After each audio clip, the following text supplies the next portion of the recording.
Continuamos, amigos y amigas, en su programa En Primera Fila y también con el programa hermano que es Chiapas Premium. Nos da muchísimo gusto el que Roberto, en una charla muy amena, nos esté acompañando y sea nuestro invitado muy especial.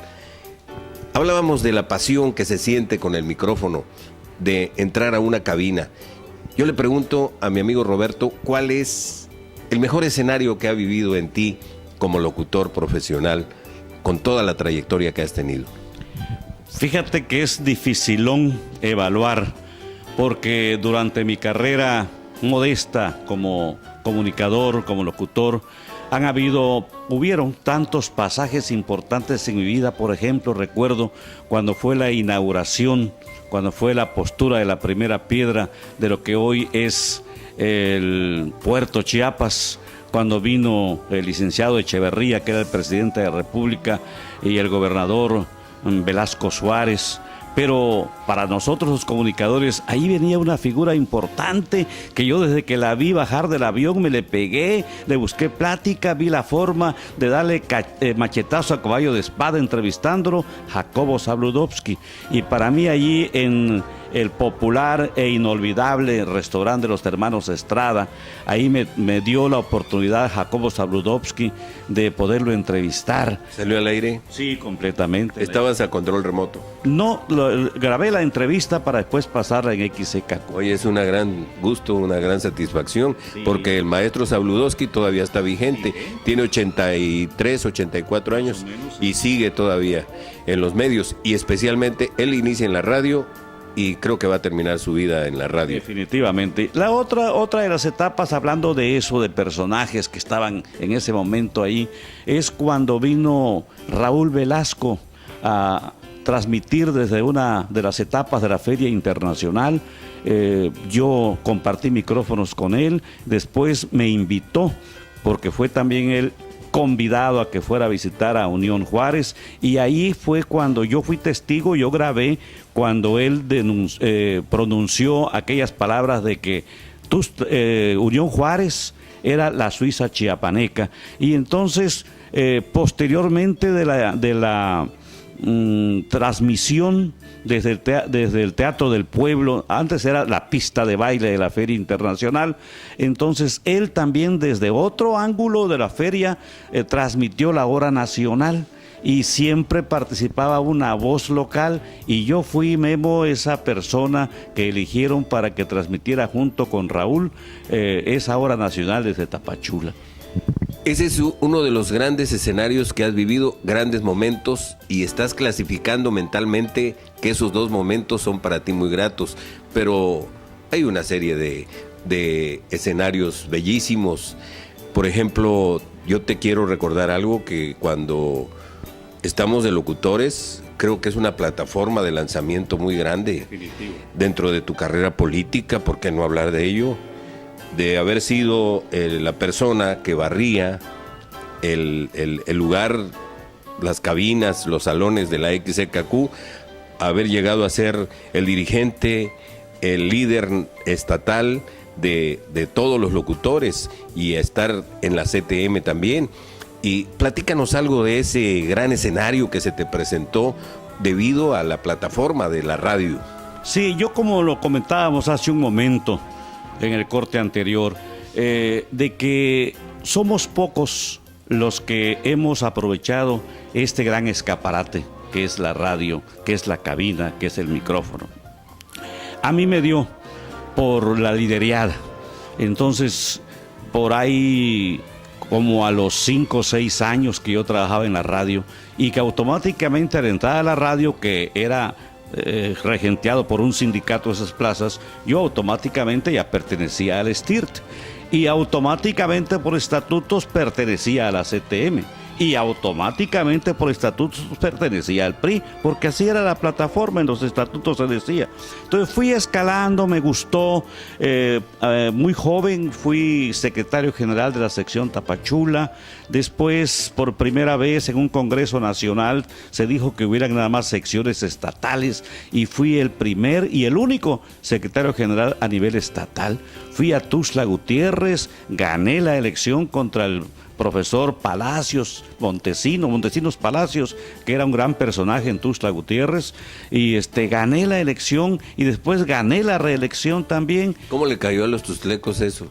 Pues fíjate que afortunadamente, como los locutores, la mayoría no eran tustlecos, sí, eran pocos los tustlecos que habían. Todos eran de provincia. Sí, de provincia, de otros pueblos. Entonces fui bien acogido. Y luego, lógicamente, logramos, con las habilidades que nos enseñó Nezahualcóyotl de la Vega, que en paz descanse, logramos unificar criterios, a trabajar para todos. Pero eso me sirvió también, Guillermo, para que yo, dentro de mi ambiente sindical, ostento orgullosamente la satisfacción de haber sido parte del Comité Nacional del STIR, en donde el secretario general era Rafael Camacho Guzmán, que posteriormente fue senador de la República y fue gobernador del estado de Querétaro. Y gracias a ese trabajo sindical, político, también llegué en el 73-76 a ser el diputado por Tapachula ante el Congreso del Estado. Era un solo diputado. Pues sí, por Tapachula sí. Ahora son dos diputaciones. Son dos por cada zona. Entonces aquella fue la 52 legislatura, que dentro de los grandes logros que yo creo que como diputado adquirimos fue el haber firmado el decreto para que se creara la Universidad Autónoma de Chiapas. Interesante, amigos, porque estos son de los grandes escenarios, de las grandes oportunidades que la persona tiene para servir. Y dentro de los escenarios más ríspidos, más tristes, más desagradables que hayas vivido dentro de tu carrera como locutor.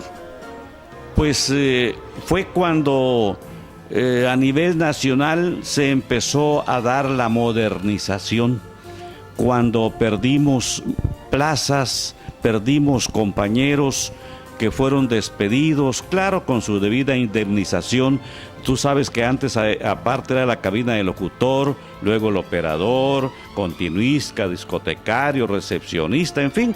Después se fue fusionando todo aquello y el locutor ya se convirtió en locutor operador, y el locutor se convirtió en locutor operador y recepcionista para recibir las llamadas, y solamente faltaba que nos pusiéramos una escoba en la espalda para que también barriéramos la radio, porque se fueron suprimiendo plazas. Esa etapa para mí fue dolorosa, porque veías que a nivel nacional todo estaba compaginado, todo estaba arreglado, o como ahora dicen en la política, todo estaba planchado, ¿no?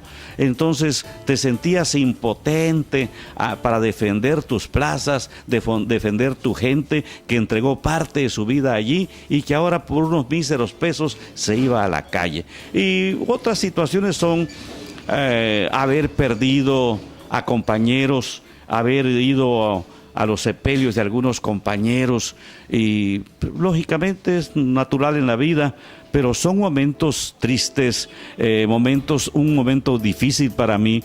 Aquella voz de tan grandiosa, Jorge C. Pérez. Sí, te imaginas, para mí ese hombre que nació en Comitán y que fue humilde también como nosotros, que lo habilitó don Napoleón Correa como locutor por su voz.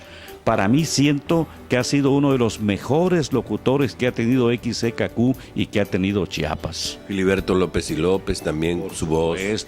Filiberto López y López, Carmelino Pérez Jiménez, cómo no hablar de un Conrado Garibay Mijangos, de un Federico Becerra Ramos, de un... que Federico también empezó desde abajo, como